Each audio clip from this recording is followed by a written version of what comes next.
Welcome. This video introduces you to the idea of evaluating derivatives given the graphs of functions. So first off, I want to mention those of you in my calculus course, notice that on your page there are multiple graphs printed on the corresponding page of your guided notes template. And that's on purpose. This way you can sketch or write all over one graph, and if there's a lot of writing there, you can move on and use the other one. So that entire page in your guided notes template is for this example. Okay, so we're given a graph of a function f of x, and that is printed here in blue. G of x is here in orange, and they're both piecewise functions.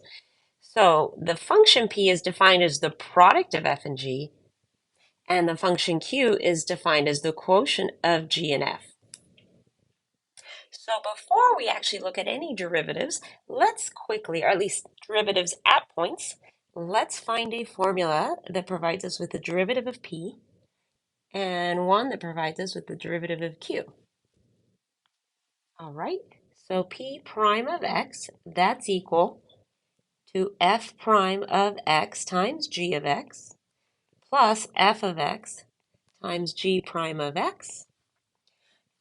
Okay, now the derivative of q is q prime of x. That's equal to the derivative of the numerator, so g prime of x times f of x, minus the derivative of the denominator, which is f prime of x times g of x, and this entire quantity divided by the denominator, in this case, f of x squared. And notice that I purposely wrote this as g over f, since a lot of times in these definitions you see f over g, and the last thing I want you to do is memorize a formula. Remember, it is the derivative of the numerator times the denominator minus the derivative of the denominator times the numerator, and then you square the denominator. All right, now that we have those done, we can look at a few different things. Let's start by finding the derivative of p when x equals 1 and the derivative of q when x equals 1.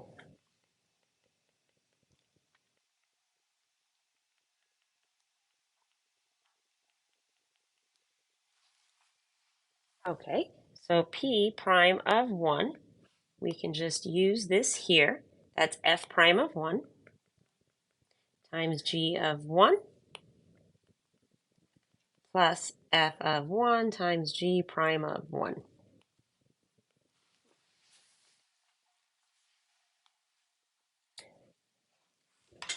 So the easiest things to find is just the function values. What is g evaluated at 1?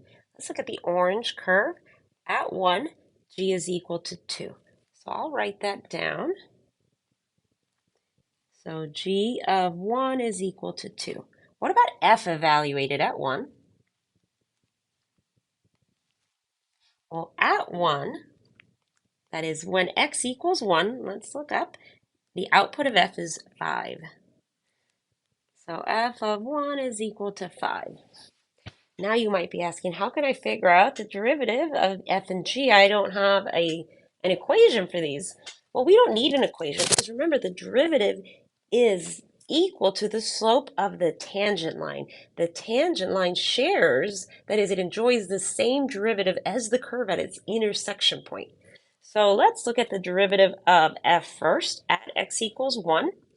Since here, all around this value, that is on this interval, f is just a straight line there. So the derivative of f here is exactly the slope of that line. And we can look at this a very easy way that you might probably learned in a really early algebra class. That is rise over run. The rise here, we're going 1, 2, 3 units up, and then 1 unit over. So f prime of 1 is equal to 3. What about g prime of 1? Well, here on this interval from -1 to 3, which definitely includes x equals 1, g is simply this parabola.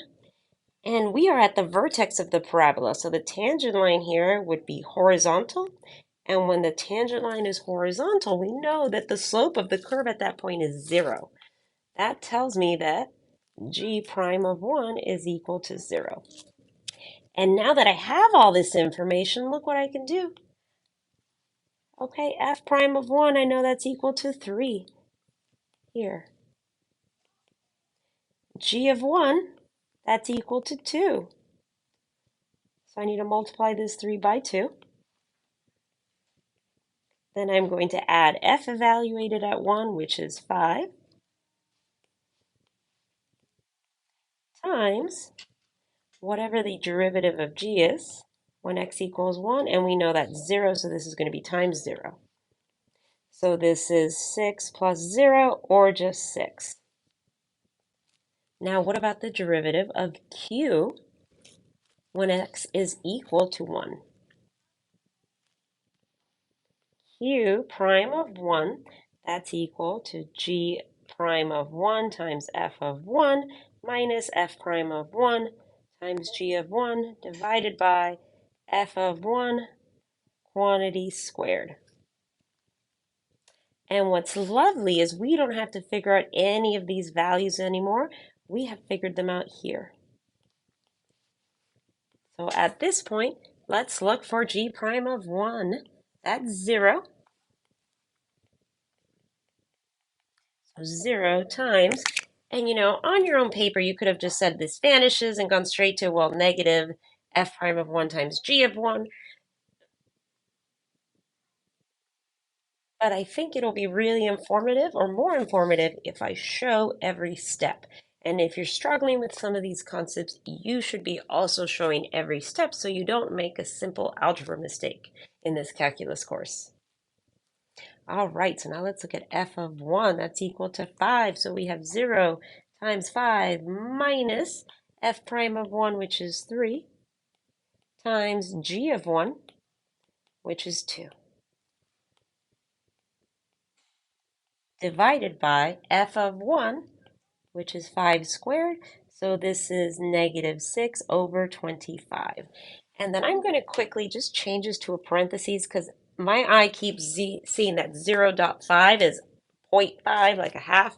But what I'm actually trying to convey is 0 times 5. So I went ahead and changed that to a parentheses just to avoid confusion. And since I did it for one, I'm going to do this for the other one. So there should be no confusion that multiplication is what's implied here, not decimals.